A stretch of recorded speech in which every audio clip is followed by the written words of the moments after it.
prima sul nostro schermo, vediamo se è collegata, eccola qui, la vedo sul nostro schermo, Fortunata Pizzoferro, vicepresidente dell'Ordine Psicologi del Veneto, buongiorno. Buongiorno dottoressa Sizia, ben trovata.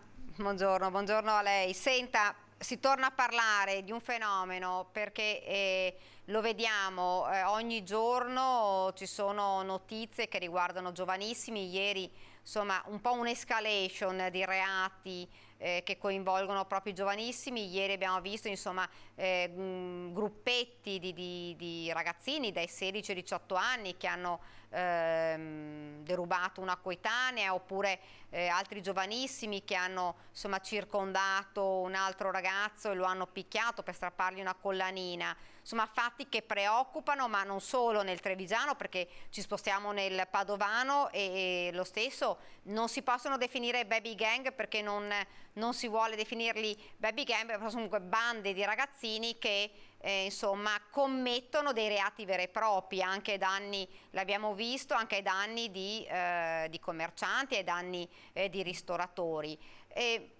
Una rabbia proprio dei giovanissimi in questo momento, dottoressa. Sì, io mentre ero in collegamento ho ascoltato il geologo che mi ha preceduto che ha dato una definizione che avrei voluto dare io, no? Ha parlato di montagna come ambiente in evoluzione che va osservato e rispettato e non va abbandonato. Mi sembra che questa definizione sia particolarmente calzante anche dell'età adolescenziale. E come rispetto alla montagna, si diceva in questo momento, ora non va vista solamente come uno scenario tragico, quindi non bisogna averne paura, allontanarsi o abbandonarla. Allo stesso modo non dobbiamo allontanarci dagli adolescenti, ma dobbiamo guardare il fenomeno un po' più da vicino, perché se ci allontaniamo troppo, anche con etichette facili, magari tutti i fenomeni sono uguali. In realtà non è che non si vuole utilizzare il termine baby gang, ma bisogna stare attenti a non utilizzare questa etichetta come fenomeno che copre tutto e non ci permette di differenziare anche e trovare delle soluzioni. Perché in sé una baby gang mi sente, Sì, scusi? sì, la sento benissimo. Scrivo in bombo. La baby gang è un fenomeno di criminalità organizzata fatta da minorenni, quindi riguarda solamente quei contesti nei quali un gruppo è organizzato, in qualche modo non va confuso con fenomeni individuali di devianza giovanile e non va confuso con dei fenomeni di massa social, quelle famose risse nelle quali ci si dà appuntamento per essere un po' trasmessi anche dalle televisioni e dai giornali. Quindi la baby gang è un fenomeno organizzato dove i ragazzi sono dentro perché sentono un riconoscimento di un bisogno particolare, un bisogno che può essere di appartenenza o un bisogno di protezione o un bisogno di gratificazione della propria autostima. Quindi nel momento in cui un ragazzo o una ragazza entra a far parte di questo gruppo è perché riesce a trovare in questo gruppo la soddisfazione di uno di questi tre bisogni che la società fuori non riesce a dare.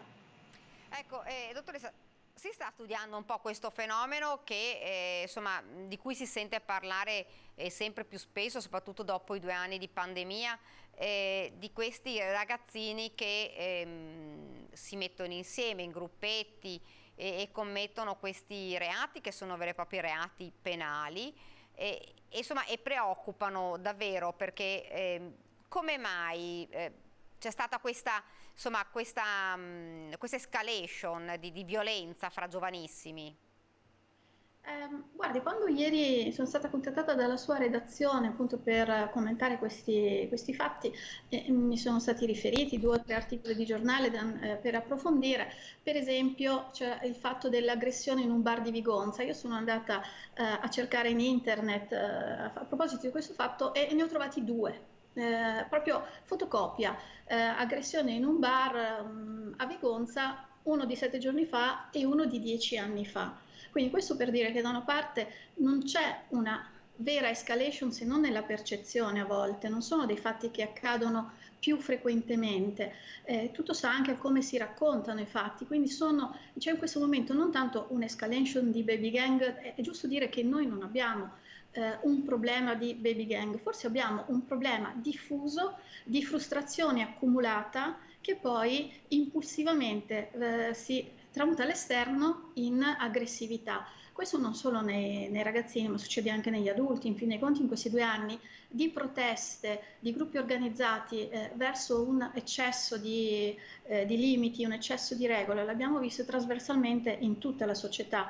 E se in questo momento la società è così frustrata, ovviamente dà anche ai giovani una sensazione di non avere altre vie di fuga per questa frustrazione, non poterla incanalare in una maniera propositiva, non c'è una soluzione propositiva dei problemi, ma spesso un'azione verso sfogare questa rabbia verso i più deboli.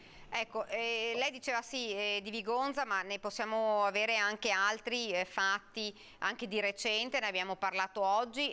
Ricordo anche un'aggressione ai danni di un controllore della MOM che è stato insomma aggredito, circondato, picchiato perché voleva insomma sanzionare uno dei minori che non aveva il biglietto.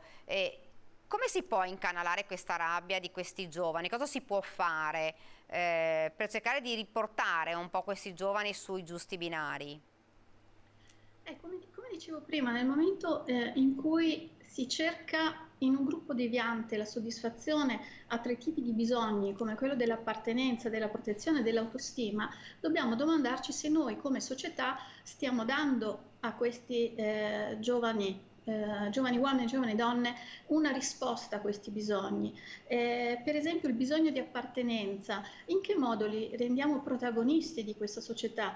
Mi ha fatto sorridere una cosa che mi ha detto mio figlio un paio di anni fa. Io ho un figlio quindicenne, quindi sento particolarmente diciamo, i vissuti dell'età, e mi ha detto è abbastanza incredibile che la nonna che ha oltre 70 anni e non si informa sull'attualità non può votare, e io che invece sono interessato no.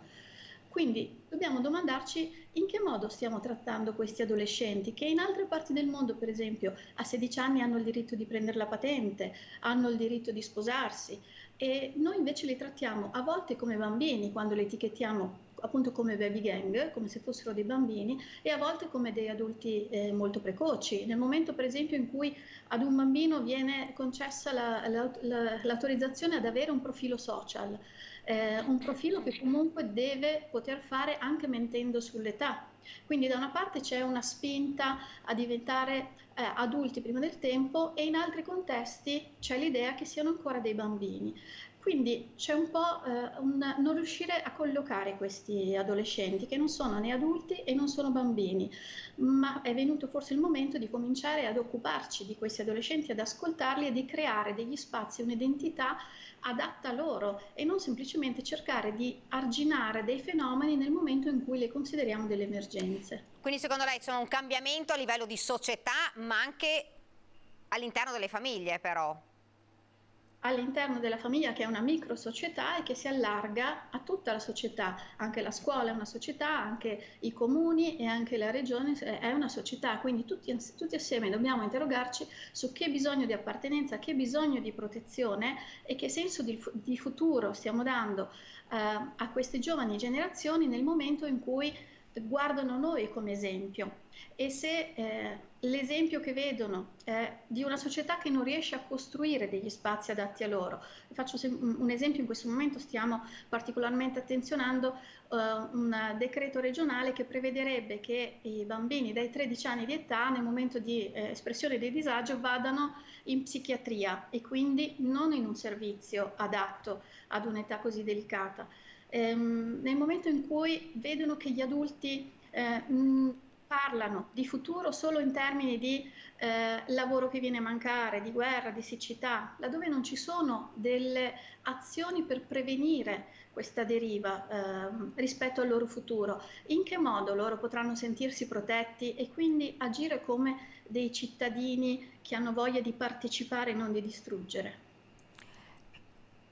Come iniziative, perché insomma si parla di dobbiamo cercare di capire maggiormente, studiare, comprendere che cosa, come stanno vivendo questo momento i giovanissimi, ma come iniziativa si può fare qualcosa?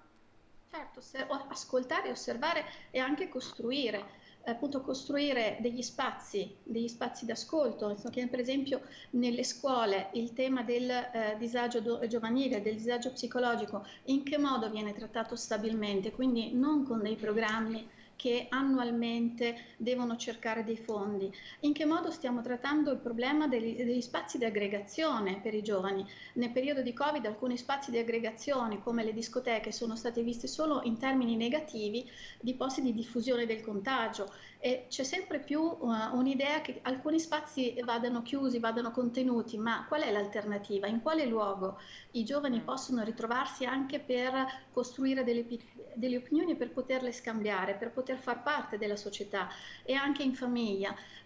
Quando il giovane vuole dialogare rispetto ai problemi della società, lo ascoltiamo e ci confrontiamo oppure lo guardiamo dall'alto come tu non puoi capire? Ecco, dottoressa, voi avete magari notato insomma, una richiesta maggiore di aiuto da parte delle famiglie proprio per i giovanissimi? Sì, c'è sicuramente stata una richiesta di aiuto maggiore e da una parte questo è un fenomeno positivo, nel senso che il disagio nel momento in cui c'è una richiesta d'aiuto vuol dire che viene visto e viene ascoltato. È molto più preoccupante laddove invece il disagio non viene riconosciuto. Io molto spesso mi preoccupo più degli adolescenti che fanno male a se stessi che non quelli che agiscono la violenza all'esterno, perché la violenza all'esterno viene vista, mentre l'adolescente che agisce la violenza su di sé, per esempio l'adolescente che si taglia o che si fa male in altro modo, molto spesso non viene visto e in qualche modo non viene neanche aiutato. Ecco, e quindi diceva, vengono maggiormente insomma, da voi, chiedono aiuto. Questi giovani invece, quelli che, lei diceva ci sono giovani che fanno violenza a se stessi, ma ci sono giovani che purtroppo la violenza l'hanno riversata verso l'esterno.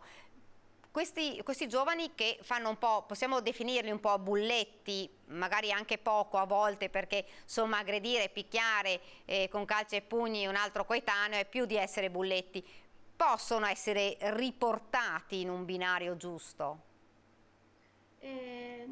Sicuramente li potremmo definire in molti modi, bulletti, devianti, a volte anche veri criminali, c'è anche una vera criminalità anche tra i minori.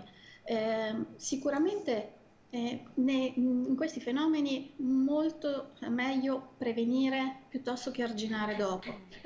La devianza giovanile è un po' come la siccità, nel momento in cui si vuole intervenire quando ormai i buoi sono scappati è molto difficile riuscire a contenere e anche reindirizzare un giovane verso una vita diversa. Quindi sicuramente prima di tutto dobbiamo occuparci della prevenzione e di tutta quella stragrande parte dei giovani che si comporta bene ma ha bisogno di spazi e un'idea di speranza per il futuro e di esempi da parte degli adulti per continuare a comportarsi bene. Dall'altra parte sicuramente è necessario seguire attentamente, a volte individualmente, anche gli adolescenti devianti. Ovviamente l'intervento è molto più difficile, è molto più complesso e deve essere multifattoriale dell'ambiente e anche di persone che possono prenderlo in carico. Ecco, le faccio un'ultima domanda. Si parla sempre, la pandemia ha causato, insomma, ha aumentato, diciamo, questo comportamento difficile, a volte violento dei giovanissimi, ma è solo la pandemia o c'è qualcosa di diverso, qualcosa in più? La pandemia, come dicevo altre volte, è come una scossa di terremoto. E quindi la scossa di terremoto può abbattere solamente quegli edifici che già avevano delle crepe, delle mancanze, dove c'era già una costruzione che non teneva bene.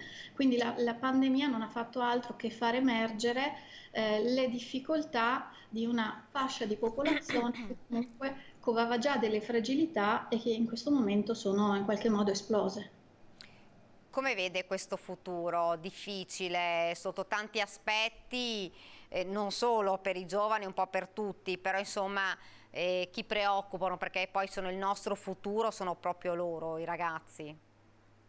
Da una parte lo vedo con una certa preoccupazione perché appunto c'è molto spesso la tendenza a cercare di recuperare fenomeni laddove sono diventati già delle emergenze, quindi per esempio ci si è occupati del clima quando era già abbastanza tardi. Io non vorrei che ci si occupasse anche delle giovani generazioni quando è troppo tardi.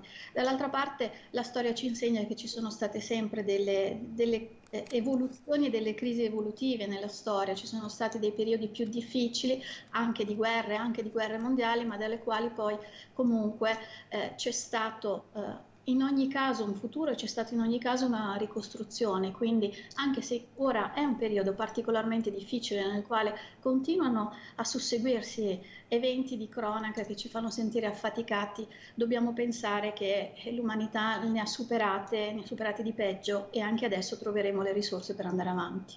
Dottoressa, la ringrazio davvero, grazie davvero per essere stata con noi. A lei, arrivederci. Grazie, arrivederci e buon lavoro. Noi andiamo avanti.